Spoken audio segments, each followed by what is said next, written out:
Assalamualaikum warahmatullahi wabarakatuh. Halo semuanya, perkenalkan nama saya Sitrana Anza dari kelas 11 IPS 3. Jadi, sekarang saya ingin menerangkan materi sistem peredaran darah. Jadi, sebelumnya ada yang udah tahu belum sih sistem peredaran darah itu apa? Nah, jadi pengertian dari sistem peredaran darah itu adalah sebuah sistem transportasi dalam tubuh manusia. Nah, itu terdiri dari jantung, darah, dan pembuluh darah. Sistem peredaran darah juga memiliki fungsi, yaitu untuk mengatur suhu tubuh, lalu melindungi tubuh dari infeksi, serta membantu menghentikan pendarahan melalui pembekuan darah. Selanjutnya, sistem peredaran darah juga memiliki 3 organ penting, yaitu yang pertama ada jantung, yang kedua ada darah, dan yang ketiga itu ada pembuluh darah. Nah, yang pertama itu ada jantung. Jantung itu fungsinya untuk memompa darah ke seluruh tubuh untuk mengalirkan oksigen dan nutrisi ke sel, serta membuang produk limbah seperti karbon dioksida. Jantung juga memiliki 4 ruang, yaitu yang pertama ada serambi kanan dan serambi kiri. Yang ketiga itu ada bilik kanan dan bilik kiri. Lalu yang kedua itu ada darah. Darah itu adalah cairan yang mengalir ke seluruh tubuh. Dan darah itu memiliki 4 komponen, yaitu ada plasma darah, sel darah merah atau eritrosit. Yang ketiga ada sel darah putih atau leukosit, dan yang terakhir itu ada trombosit.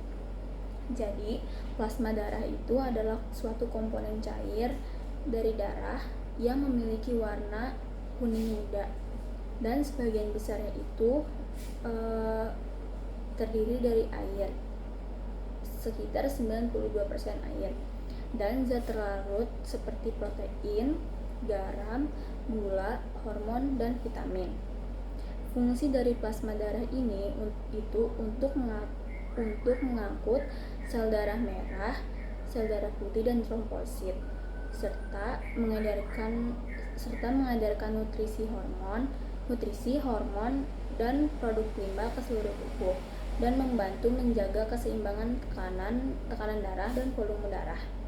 Lalu selanjutnya ada sel darah merah atau eritrosit. Sel darah merah itu adalah suatu sel dalam darah yang berfungsi untuk mengangkut oksigen dari paru-paru ke seluruh tubuh dan mengangkut karbon dioksida dari tubuh kembali ke paru-paru. Nah, sel darah merah ini juga memiliki fungsi utama, yaitu untuk mengangkut oksigen. Mengangkut oksigen seperti membawa oksigen dari paru-paru dan mendistribusikannya ke seluruh jaringan dan organ tubuh. Lalu fungsi utamanya lagi ada mengangkut karbon dioksida. Mengangkut karbon dioksidanya itu seperti membawa produk limbah karbon dioksida dari seluruh tubuh kembali ke paru-paru untuk dikeluarkan saat bernapas. Lalu selanjutnya yang ketiga itu ada sel darah putih atau leukosit. Sel darah putih atau leukosit adalah suatu komponen yang sangat penting dalam sistem kekebalan tubuh yang memiliki tugas seperti melawan infeksi dari zat asing. Sel darah putih ini juga memiliki fungsi utama, yaitu untuk mendeteksi, menyerang, dan menghancurkan patogen seperti bakteri dan virus. Lalu ada fungsi utama lain dari sel darah putih, yaitu melawan infeksi, seperti sel darah putih mengenali dan melawan organisme infeksius atau patogen yang masuk ke dalam tubuh. Selanjutnya ada memulai respon peradangan. Sel ini memicu respon inflamasi dan seluler ketika terjadi cedera atau ketika ada patogen yang menyerang ke dalam tubuh. Lalu melindungi tubuh, yaitu secara keseluruhan sel darah putih adalah lini pertahanan penting untuk melindungi tubuh dari penyakit. Lalu yang terakhir itu ada trombosit. Trombosit adalah suatu fragmen sel darah kecil yang berperan sangat penting dalam pembekuan darah untuk menghentikan pendarahan saat terjadi luka. Fungsi utama dari trombosit juga yaitu untuk yang pertama itu ada pembekuan darah, seperti trombosit berkumpul di area luka dan membentuk gumpalan untuk menghentikan pendarahan. Yang kedua ada pembentukan lapisan pelindungan, yaitu seperti membantu membentuk lapisan pelindung yang mencegah kehilangan darah lebih lanjut. Lalu selanjutnya itu ada pembuluh darah. Pembuluh darah itu memiliki tiga komponen, yaitu yang pertama ada arteri, vena, dan kapiler. Yang pertama itu ada arteri. Arteri adalah pembuluh darah yang mengalirkan darah kaya oksigen dari jantung ke seluruh tubuh. Arteri ini memiliki dinding yang sangat kuat, tebal, dan elastis untuk menahan tekanan darah saat jantung memompa darah. Yang kedua ada vena. Vena itu adalah jenis pembuluh darah yang berfungsi untuk mengumpulkan dan mengembalikan darah miskin oksigen ke jantung dari seluruh tubuh, kecuali pada vena pulmonalis yang membawa darah kaya oksigen dari paru-paru. Pembuluh darah ini memiliki dinding yang lebih tipis dan seringkali memiliki katup satu arah untuk mencegah aliran darah mundur. Lalu yang ketiga ada kapiler.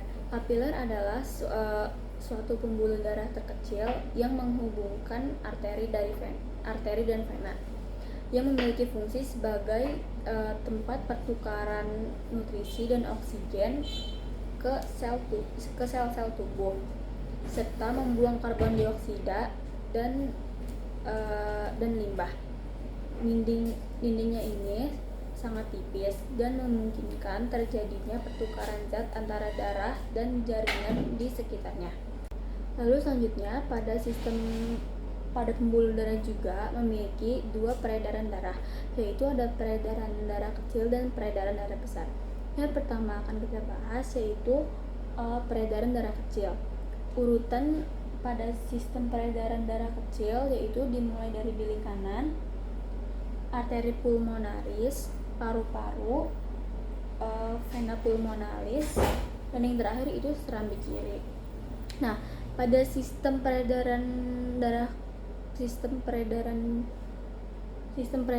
kecil ini, darah kotor dari bilik kanan dipompa ke paru-paru untuk mengambil oksigen dan membuang karbon dioksida.